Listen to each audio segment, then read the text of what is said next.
El teniente general Francisco José Gampampols, hasta ahora en retiro, asumirá la vicepresidencia del gobierno valenciano para la recuperación económica y social, tras la dana del pasado 29 de octubre, que ha dejado 219 fallecidos. Ha estado al frente del cuartel de la OTAN en Bétera, ha sido director del Centro de Inteligencia de las Fuerzas Armadas, director de la Academia General Militar de Zaragoza y coronel jefe de la Agrupación Española en Afganistán.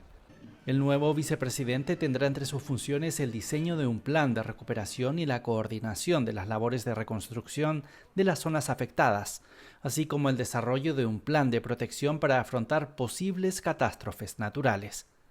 Este es el tercer cambio del Ejecutivo valenciano en 72 horas.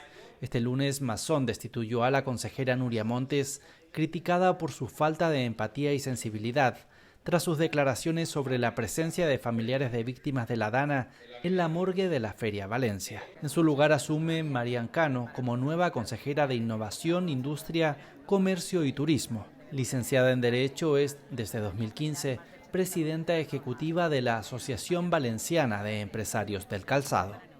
A estos cambios se suma el de la portavoz del Ejecutivo valenciano, que ha asumido la vicepresidenta Susana Camarero, en sustitución de Ruth Merino, después de que el pasado viernes el presidente valenciano, Carlos Mazón, anunciara una remodelación de su gobierno.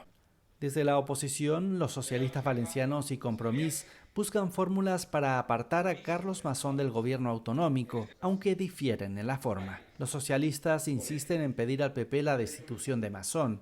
Compromís ha ofrecido los 15 diputados de su grupo parlamentario para presentar una moción de censura.